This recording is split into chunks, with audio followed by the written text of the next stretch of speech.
what is the survey, who prepares the survey, and what is the history of this survey. That is the first idea that we will be dealing with. So, servicification is a specific terminology the economic survey is using this time. So, what is the specific idea? Now, here there is a heat map which talks about how geopolitics can be a biggest risk factor, external sector can be moderate risk factor, and inflation is a low or moderate risk factor. So, quick snapshot of India's economy. When we talk in terms of growth numbers, find what is the target point, what is the serve line, and what is something that we have to take it forward from there. What does the survey talks about? It says we have to be careful about the Revdi culture. Now, we have seen most of them as youngsters are today jumping into share market. Number of people who are investing is very large. December 2025 it touched 90 rupees for a $1 US. It very clearly says government has a limit when it comes to job creation, and in that sense the primary driver in terms of employability and employment generation has to be the private sector. Here it links up with a South Korean model. India has a passive subsidy that is given to larger manufacturing to encourage manufacturing. Given that increased processed foods are resulting into many lifestyle concerns and lifestyle diseases, what we talk about as silent killers, strict guidelines when it comes to construction norms have become a major trouble. We are not in a very bad situation. The economy does not need a booster dose, but we need to consolidate from where we are in spite that the economy is surrounded by global risks. This is what the way forward the economic survey talks about. So, what are the conceptual points that the survey is talking about? What are the schemes that the survey is talking about? And what are some trends that the survey is talking about?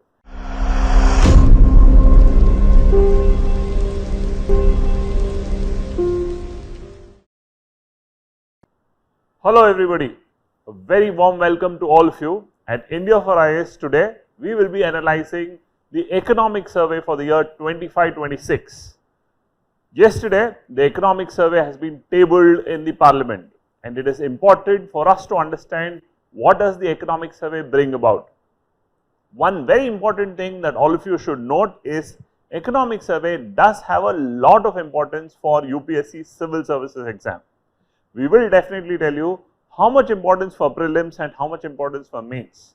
But the first primary thing that all of you should note is economic survey is titled as 25-26, whereas the budget that is upcoming on 1st of February will be titled 26-27. That's the first point of difference that all of you should identify when we talk about the economic survey and the budget. Remember, economic survey is a status document. It gives you a research idea about what has been the year that has gone by. It will give you a complete analysis of what has been the year and what is upcoming. How should the economy prepare for the upcoming challenges?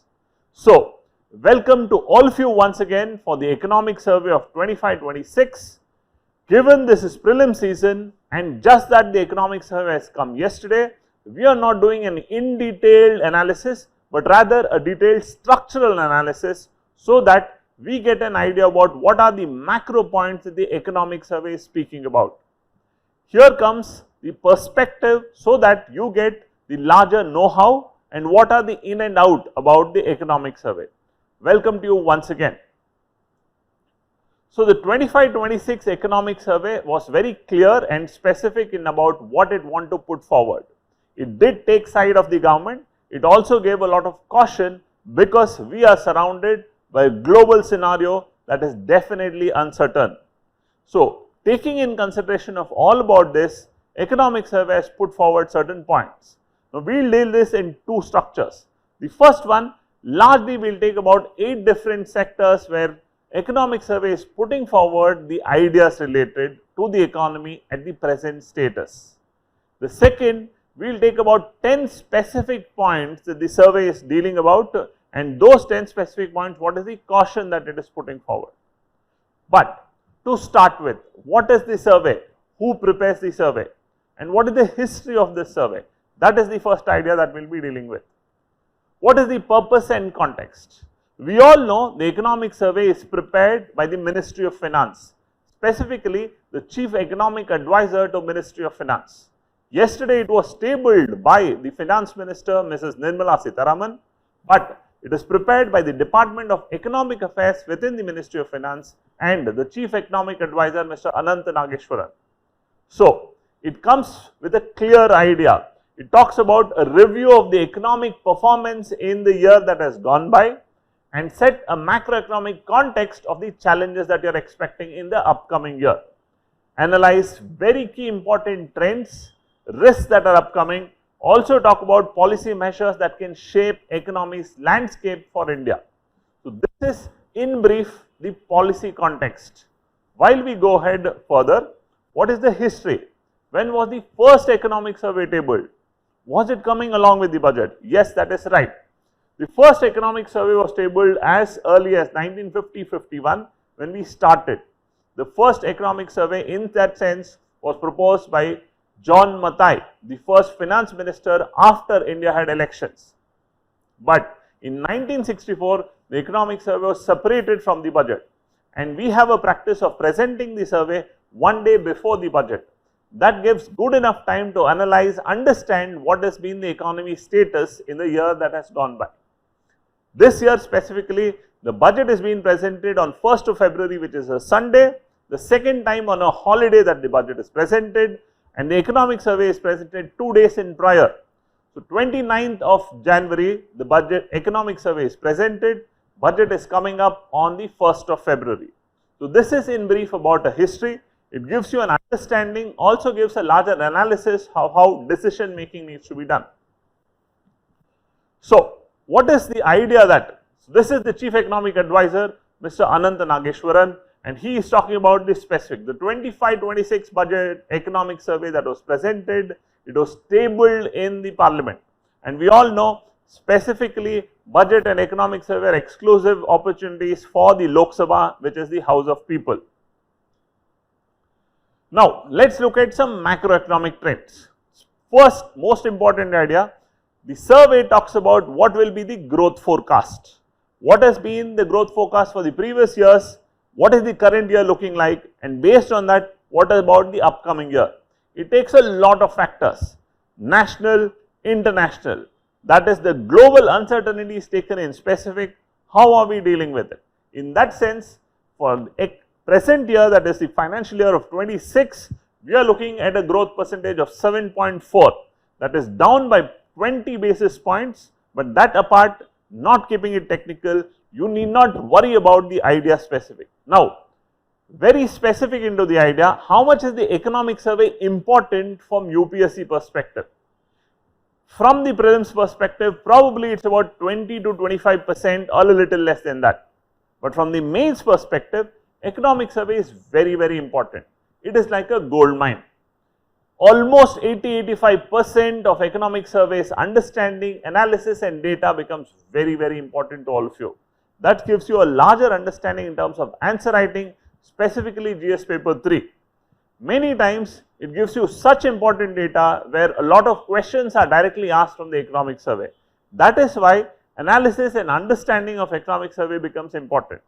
Many times we also talk about how the previous 2 years economic survey also becomes important. So, if you have analyzed the last 2-3 years of economic survey, that will definitely help, but the present economic survey is more relevant given it talks about the year that has just gone by. So, first idea in the economic survey is the macroeconomic performance. So, macroeconomic performance in terms of growth parameters in the year that has just gone by, we are looking at a growth about 7.4, but specific to the upcoming year, we are looking at a downslide. Given that there are global economic uncertainties, war that we are expecting, in that sense, these are the growth numbers that is put forward. So, effectively looking at, this is a table that we can understand. So, financial year 24, we looked at around 7.2%, for 25 around 7%, for this year we are targeting 7.4. The final quarter results are still to be out, and on that basis we will be able to summarize the idea. For the upcoming year, we are looking anywhere between 6.8 to 7.2, that is down from the previous year's estimate even, and that is because the surrounding scenario, and all of you will definitely understand why this is specific in that line. Now, this is specific to the growth trends of how India is looking at. But the economic survey, if you go in a little detail, talks about India being an outlier given that the world will fall much deeper in terms of growth rate, and India in that sense will be considerably better, and for its potential GDP it's doing well. That is how the economic survey talks about. It does talk about being the fastest growing economy as such, but that is quite far reaching for now, but this is about the growth trends. These are directly from the survey, so every data is specifically authenticated. Now, if you look at what the survey speaks about in terms of growth and how it is pictured down for the last 4 years, for the year 22-23 we locked about 7.6, that is on a low base specific to COVID. This was the second wave of COVID around that has just gone by. On that low base we jumped to 9.2% in the next year, that is 23-24, and then there has been a considerable fall of 6.5, 7.4, but this is where we are looking at in the upcoming year. So yes, from the growth point of view there are definite worrying signs, but this is specific to the idea. From a UPSC point of view, what is that we have to look about? Are we questioning what will be the growth rates? Will it become a prelims question as such? No. But the question can definitely be, what can be the possible reasons for decline in the growth rate? So that reasons and the trend analysis can definitely become a question. That is where you will have to focus upon in terms of the ideas that are generated. Now, in the same line, the second idea that we are talking about is sectoral performance and structural themes. Now, when we talk about sectoral performance, we all understand India is a largely servicized economy. This year's economic survey puts forward much more interesting trends in the same line. Yes, we are a service sector dominated economy. The primary sector is considerably weak, much weaker the secondary sector. So that is why most of our investments go into infrastructure, and hence we are looking at strengthening the secondary sector. But here is a surprise. When we talk about a service sector led economy, look at what the economic survey talks about. It says structural trends, you have the domestic demand picking up, and that domestic demand largely driving growth. So, in spite of global uncertainties, in spite of wars that are happening around, tariffs that are getting imposed and that posing lot amount of risk, domestic demand will remain the primary driver for growth.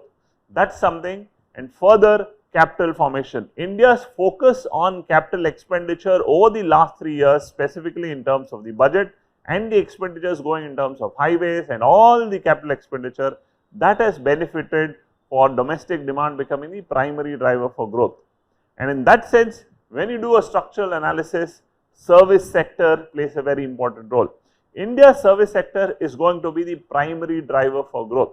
When you look at that number, service sector continues to remain a primary pillar. In that line, what is the change that we are expecting? That is the idea here. So it talks about how MSMEs are going to play a very important role. We all understand India being a large economy, secondary sector needs to be important, but a large economy is also a diversified economy. Since it is a diversified economy, we ensure the idea of MSMEs will look into diversification of remote spread. At the same time, this remote spread will also give in the perspective where it will help more employability. Large scale industries use a lot of technology, in that specific employability is low, but MSMEs have the benefit of employability. So, increased contribution of MSMEs will definitely help when it comes to the idea of growth and the nature of growth that India requires, which is a growth that is job generating growth, not a jobless growth. Now, here accounting for significant share of manufacturing output. So, MSMEs are accounting for close to about 35% plus share of manufacturing output, exports about 48%, and when it comes to the employment specifically around 31%. So, that numbers are speaking for itself of how important a role MSMEs are playing in terms. So, we will show that in much more detailing when you look at this idea. So, services are going through a larger benefit. So, there is a servicization. So, it talks about services led servicification. This is the exact term the economic survey is using. So, services led servicification. What is this idea of servicification? That's something that we'll deal with very soon. The idea is we are talking about growth in the secondary sector and the tertiary sector, but all this is services led. So, what we understand as a fundamental term is going through a certain change, given the world is also witnessing a change. So, what is that particular change? How can this become a question? That is something you will have to observe. When you look at this, what is the share of MSMEs? Right. So, what does it convey when we talk of MSMEs being the primary driver? Look at this: service-led growth, critical role of MSMEs, manufacturing as a stable base. And here, services are contributing close to 55% of the GDP, manufacturing is around 17 to 18%, and overall contribution of MSMEs is close to 30%. It is not only in terms of employment, it is in terms of exports, it's in terms of overall GDP contribution. So, MSMEs have a very critical role to play. In that line, we are taking in consideration of servicification. So, let us come back to this word. What is servicification? Now, servicification is a specific terminology the economic survey is using this time. So, what is the specific idea? Let us understand this idea. It talks about the growing role of services as inputs, enablers and value adders within manufacturing and trade. Now, when we talk of manufacturing, the general perception for a common man is about factories, is about industries, but here even within the idea of manufacturing, that is the secondary sector, you see the input of services. So, services have become critical inputs and enablers, that is what we are trying to say. So, in simple terms to put forward, manufacturing today is no longer just about factories and machines, it is increasingly driven by services. What are these services? That is something that we are surrounded by. So, from a UPSC point of view, you talk of design and R&D, software and IT services, logistics and supply chain, quality testing and certification, marketing, branding and other sales support, data analytics and artificial intelligence. All this becomes a primary driver. In that line, when we talk of the importance of services and why we talk of a service-led growth, that is something that we are observing. This is the larger scenario that it comes in. So, this year questions can definitely be around this particular arena because the economic survey has spoken about this in detail. It talks about how important service sector comes in. We have talked about the macroeconomic trends, we have talked about the structural analysis of the economy as such.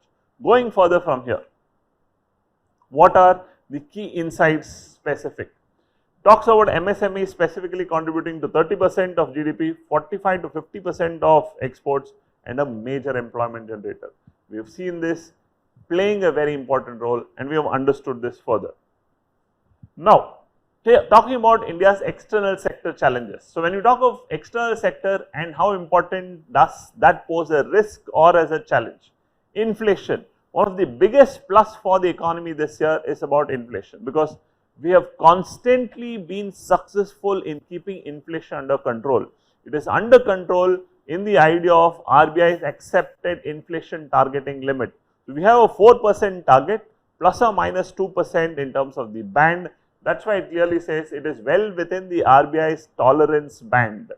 So, inflation being considerably low helps the RBI push for more growth, reduce interest rates, that gives room for more growth in terms of more investments. That is what exactly has happened. India's economy has witnessed a good amount of disinflation. We all understand disinflation is always welcome compared to deflation. So, disinflation has benefited that inflation kept below the limit. Now, inflation below the limit, interest rates are continuously decreased by RBI through the Monetary Policy Committee. That means more money coming into the economy as investments, more job generation, more expansion of the economy. That is how you see. So, this is the monetary parameter that we observe in terms of a macroeconomic policy. So, that is the primary understanding when we talk about how inflation has played a very important role. Then we talk about external risk. We all understand we are surrounded by very difficult situations, war in Russia and Ukraine, right, tariffs from the US administration, and in between all this, we have seen troubles. In this scenario, India has done certainly well. It has been able to stabilize itself. How? When we talk of UNCTAD, right? So this is talking about the investment flow. United Nations Convention on Trade and Development. So ranks India as a leading economy in trade partner diversification, ranking her third in global south. Now, all of us are aware of the recent trade deal, that is the FTA we have signed with Europe, which is called the mother of all deals. We are coming soon about that. And in that sense, we have diversified our market, not been troubled by certain areas. That's where UNCTAD has ranked us third in that line of diversification. We have been ranked fourth globally for greenfield investments announced. In all that line, in spite of external sector risks that we have faced, we have been able to stabilize ourselves. So, the weaker the rupee has got, significantly we have taken steps to work in that line, and how effectively we can be taking this further, right. So, the economic survey has talked also about the risks that we are facing and how effectively Indian economy has stood by that particular arena. Going further, third important idea is about the capital market and cost of capital. The survey very clearly details that if an economy has to grow, there should be availability of credit at a reasonable cost. Now, only when credit is available at a reasonable cost, it will help development, it will help growth. And that's the line we are talking of capital markets and the cost of credit. Here, the survey recommends tax rationalization and debt instruments to be lower in terms of capital. We will see about that, because when the capital is available at a lower cost, that helps further economic expansion. That is the line that the economic survey is talking about. Further, now the trade agreements. Again, how is structural reform specifically giving you policy directives? Here, it is specific mention, in spite of the global tensions, the FTA that we have signed with the EU, the European Union.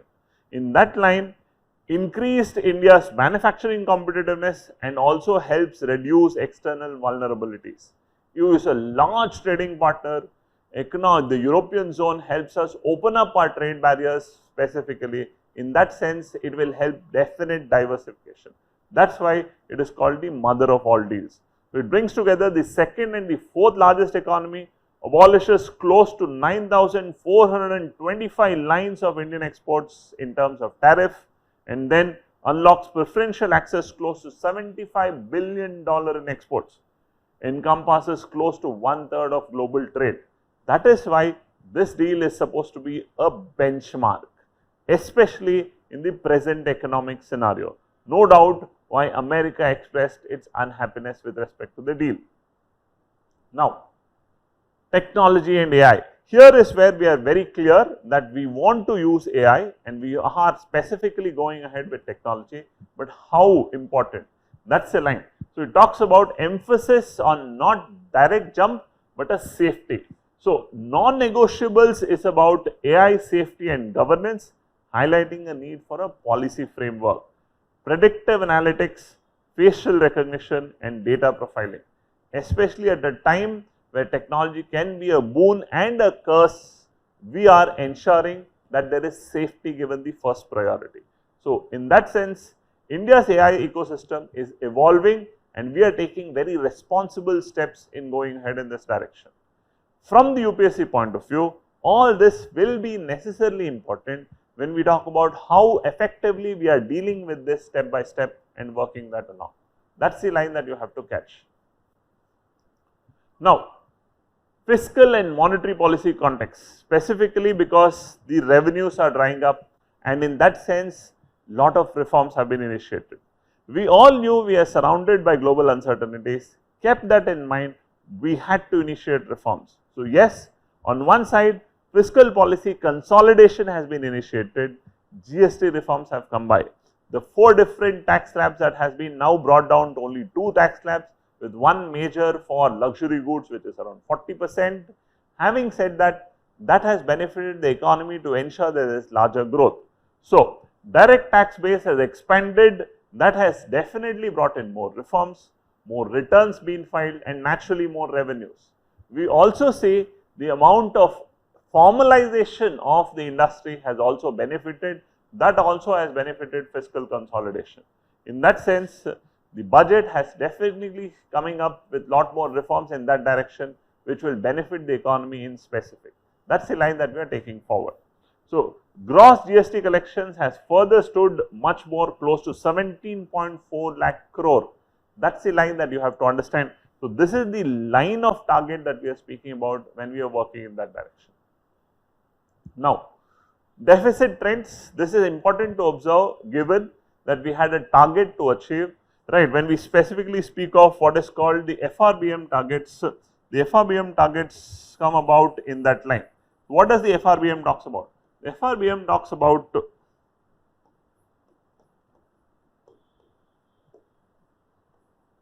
revenue deficit coming down close to 0 and fiscal deficit brought down to 3%. So, in that direction, when we talk about this was the COVID year when there was continuous high spending, and look at where the fiscal deficit reached 9.2. At that time, the government did take very responsible measures and they said they will definitely come down. So, look at where the fiscal deficit is today. It has come down to 4.4 approximately as per the target that we are looking at, and on that line we are trying to achieve what we are looking at. So, getting closer to 3 is good news because that ensures there is fiscal consolidation, and fiscal consolidation will definitely bring in more investments, more confidence on the economy. The revenue deficit is also further down at 1.5, heading close to the FRBM targets. So, there is no compulsion or there is no narcissistic idea specific to reaching about this, but it is definite signals of the economy doing well, trying to be fiscally responsible. That is the line that we are talking about. Now, while we take that further, in the idea of what is going ahead, broad observations in terms of structural messages, what is that we are looking at? Now, here domestically anchored growth demand. So, we are definitely working on a domestic demand that is driving growth specific, on that line working in that direction. Economy has more resilient to external sector challenges. In that line, the capital expenditure has benefited. So, high-end capital expenditure which is continuously going on year, we have increased it year on year from 2.5 to 2.7, 3.2 and 3.2. So, good capital expenditure has been showing in good signs in terms of growth. So, all these are trends that definitely will be important from the exam point of view. That is the line of thought that you will have to build across. Okay. Inclusivity and MSMEs, policy emphasis on MSMEs, informal sector, finance and credit reflects a focus on inclusive growth, and so this is again a larger idea of how MSMEs have been beneficial in terms of inclusivity and generating the specific idea, continuing on that line. Services as a growth engine, we have spoken about how services have been benefited and there is a larger servicification of the economy in this line further. And then risk awareness that we have shown in terms of how there has been world's largest recipient of remittances, exports have further increased. On that line, foreign exchange of India has also further increased. So, this is the overall growth numbers that we are looking at targeting. Further, what is the risk? Now, here there is a heat map which talks about how geopolitics can be a biggest risk factor, external sector can be moderate risk factor, and inflation is a low or moderate risk factor, which simply means this is where the control is not there. We are not able to control what happens geopolitically. So, there the risk is very high, but external sector moderate, and when there is inflation, that there is low to moderate risk factor. So, this is something that we have to definitely take care. That is why the risk map talks about this specific idea. Now, survey reading about risks. We have talked about geopolitical risks because supply chains can get affected, energy trade disruptions. Similar idea of external risks where currency volatility and global slowdown in the same line. Inflation largely anchored within RBI tolerance band. So, that is why inflation is low to moderate. External risks are largely moderate given currency volatility can be managed in terms of how economy is been functioning, and geopolitical risks in terms of supply chains and trade disruption that can result being a higher risk as such. So, heat map definitely explains this entire idea, effectively taking it forward how we want to work along. Now, sector wise summary if we have to draw of what we have done till now effectively. In terms of growth, we are looking a larger stabilization, but coming down in terms of corrections. Services are very strong and expanding. MSMEs will be very highly contributing to the output and employment. Inflation is anchored well within the RBI's risk band. Technology, a very safe and predictive analysis based approach. We are not jumping in without taking consideration. So, this is a larger sector wise summary that we can look at in terms of the growth scenario as such. Okay. So, if we have to understand from a sector wise analysis specific to growth, structural analysis, how service sector is playing a role, how MSMEs are playing a role, that is what the survey specifically talks about. And if you look at this, trend analysis can be a definite question, how growth and how India has been effective in managing the growth numbers in spite of the global challenges, these can be a question. Okay. Now, what is the larger policy message? Economic survey portrays a resilient Indian economy anchored by domestic demand, robust services growth, inclusive credit inflows that are coming in, while remaining mindful about the external risk and calibrated fiscal and structural policies. Now, when we talk of this idea, three main perspectives that we have to look at, and these three main perspectives going further. Portrays a resilient India where we talk of, and this resilient India as we take in further as such. So, portrays a resilient Indian economy anchored by domestic demand, robust economic growth, inclusive credit flows, external risk and need for calibrated fiscal and structured policies. It sets a stage for Union Budget 2026-27 that is upcoming. It must balance growth, stability and equity. So, three major challenges that we talk of how it has to balance all of them when we are taking into consideration. Okay. So, quick snapshot of India's economy. When we talk in terms of growth numbers, from 7.6 in 2022-23, 9.2, 6.5 and we are like legitimately looking at 6.8 to 7.2 in terms of what numbers the survey is expecting. Talk of per capita national income, we were close to around 1.69 lakh rupees around 22-23, that has consistently seen an increase and we are looking at around 2.2 lakh rupees which is per capita income. Now, remember per capita income is taking the entire national income divided by the population. So, that does not reflect what each individual will get into the pocket. Similarly, the idea here. Okay. So, this is reflecting real GDP growth, this is talking about the per capita income. Then we take in agriculture and livestock, there is consistent increase that we are observing, right, but 24-25 to 25-26 in terms of the advanced estimate, still numbers to build up. Industry 5.9 to 6.2 is considerable push, that is given there is consistent investments. Service sector you can see the major driver from 7.2 to 9.1. Foreign exchange reserves have been consistently stable from a time where we did not have money for 1 week's essential imports. Today we are standing tall at $701 billion. That is what the survey is also talking about. On the other side, fiscal deficit is consistently decreasing. So, good news at fiscal deficit because that is showing a trend of fiscal consolidation. Very good news in foreign exchange reserves because there is consistent increase in spite of currency volatility and how RBI is trying to manage it. Service sector being very stable and being a growth driver. Industrial sector also giving a push in terms of the growth. The worry is here in terms of agriculture and livestock, but that has to be addressed specifically. Per capita income and the GDP is also something that we have observed. So, quick snapshot of the Indian economy that gives you a larger picture. Now, we will close with these 10 key themes. What we will do here is what are these 10 particular scenarios and how are we building on them. What is the target point, what is the serve line and what is something that we have to take it forward from there. So, take it one by one. First, growth outlook specific to real GDP and trajectory. Real GDP we all know is GDP calculated based on base year prices, and there the big news all of you need to know is we are revising the base year. Till now the base year was 2011-12 and now the base year is going to be 2022-23.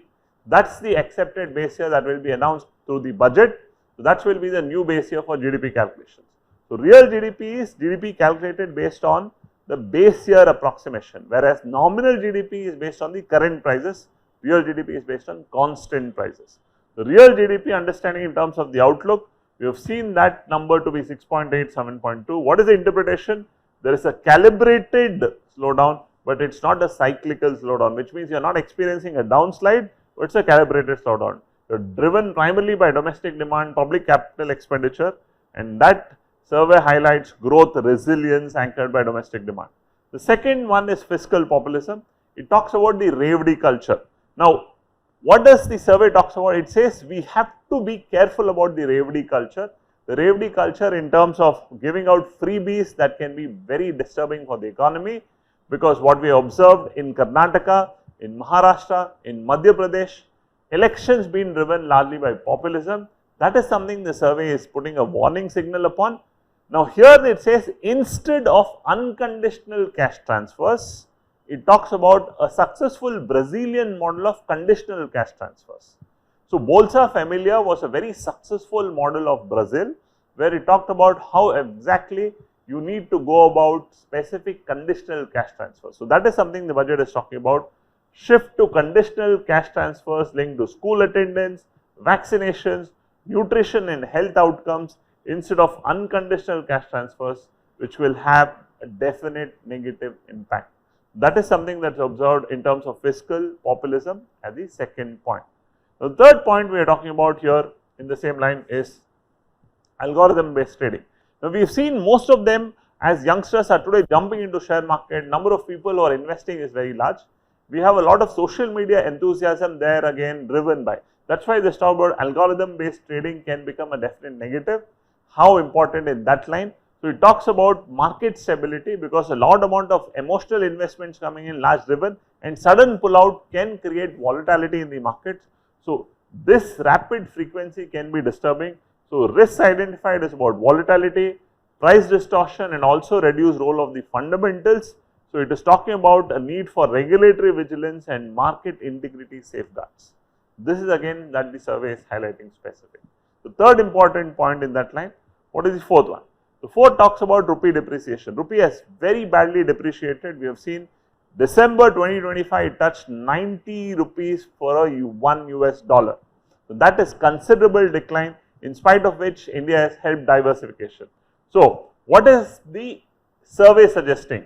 So, identified reasons is the outflows of FDI profit repatriation and geopolitical tariffs, three major reasons. And now, solution that is proposed is high value manufacturing exporter. India has to expand its manufacturing base. Stable currencies are backed by export competitiveness, so you have to improvise on your export competitiveness. So, three particular reasons why our rupee has faced a decline, and two particular solutions of what you have to do specific to go ahead. So, that is something specifically the survey is highlighting. The job creation and private sector. Now, it very clearly says government has a limit when it comes to job creation, and in that sense the primary driver in terms of employability and employment generation has to be the private sector. In that sense, how there can be cheap credit available, how it can result into economic expansion and growth. So, there it talks about jobs depend on new factories, MSME expansion, export led growth. So, the constraint here is high cost of capital. How can you reduce that cost of capital is something the survey is working upon. So, here it says a shift from retail SIP led capital markets to a manufacturing plus export generating foreign exchange. That is something that shift that it is suggesting. In that way, you will definitely see a larger growth push. Entrepreneurial state model, right? So, the state model is definitely going to be largely entrepreneurial. In that line, how does it going to work? So, survey concept, India should act as an entrepreneurial state, not as a passive subsidy provider. So, here it links up with a South Korean model. India has a passive subsidy that is given to larger manufacturing to encourage manufacturing, specifically in terms of SEZs and EEZs, which are special economic zones and export led economic zones.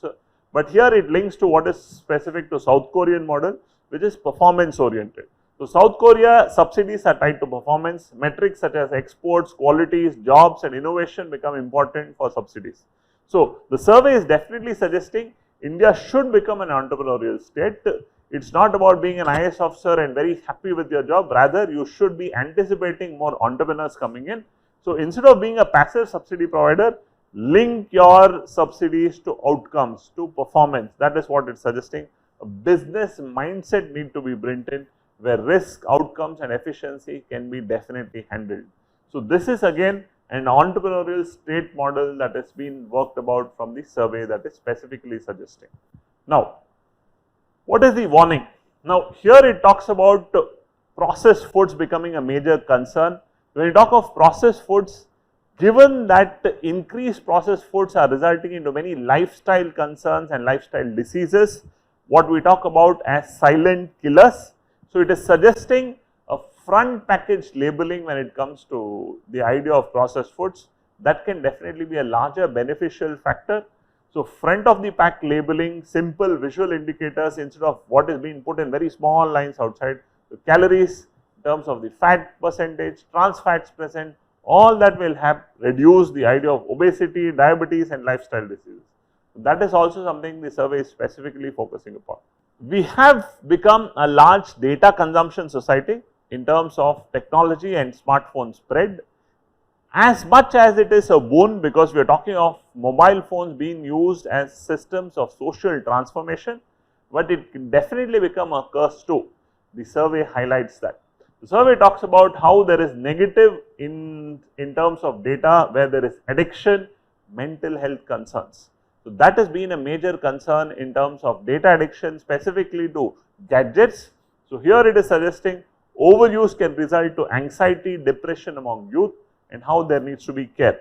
It praises the government action of betting and gaming bans that recently was initiated, large amount of taxes that were put across because that was creating a major trouble also. Further going ahead in that line, urban governance and transport crisis. Now, here it highlights specific case studies of how major urban cities are facing huge trouble in terms of governance and traffic, and especially it gives you example of Bangalore, our own Bangalore, where it talks about every commuter loses close to 117 hours annually due to traffic congestion. That 117 hours of every day. Imagine. So, it talks about every year close to 117 hours have been lost. So, core issues of weak urban governance capacity, fragmented planning, underinvestment in public transport. Survey emphasizes cities are engines of growth, inefficiencies and macroeconomic costs. So, that becomes a major issue in terms of how development works out. Now, construction norms and land use, here it takes you the further example where India's strict guidelines when it comes to construction norms have become a major trouble, and that has also affected industry spread. So, here it talks about a little relaxation, deregulation of such norms. It talks about floor area ratio, rigid regulations such as parking, groundwater rules and height restrictions have trouble. This is not the case when it comes to major developed countries like Japan or South Korea or even European countries as such. So, here it talks about horizontal sprawl, high housing costs, infrastructure stress that has become a major trouble, and talks about deregulation and better urban infrastructure. These are the 10 specific points that the survey is putting across in CERN. Now, these are the larger outlines in which we have to understand the survey specifically. On that basis, you will be able to understand what is the end line that the survey is talking about. It says there needs to be a particular shift from short-term populism to long-term productivity, from consumption-led optics to investment-led outcomes, from rule-bound governance to performance-oriented statecraft. This is wonderful line that is coming in from the survey. From populism to productivity, from consumption-led optics to investment-led outcomes, from rule-bound governance where you are putting controls to performance-oriented statecraft. This is the message that the survey is trying to put forward, which is exactly what the economy needs. We are not in a very bad situation. The economy does not need a booster dose, but we need to consolidate from where we are in spite that the economy is surrounded by global risks. This is what the way forward the economic survey talks about. Other than that, economic survey is definitely a 700-page plus document. It requires a lot of specific analysis. What we will do is a chapter by chapter analysis coming ahead that will help your mains, but that we will do much later. Probably in the next month ahead in terms of February, we will do some specific sector wise analysis of what questions can come. So, how can we look at questions coming in from the survey? Questions can be from specific data points, questions can be from specific ideas that we talk about when it talks the relations of certain schemes and programs. It also can be some certain concepts. So, what are the conceptual points that the survey is talking about? What are the schemes that the survey is talking about? and what are some trends that the survey is talking about. These are some things that we'll definitely analyze. So, the upcoming prelims of 2026 May can be something that can be your definite go ahead. So, keeping these points ahead, this is a brief understanding of the survey that has gone by. Thank you so much for joining us along. Right, we will give you a very detailed analysis very soon. As we said, survey's importance for prelims is less, but definitely can give you some questions that is very useful. Okay, all of you should be able to do very well. Join us along for much more such important videos. Thank you so much.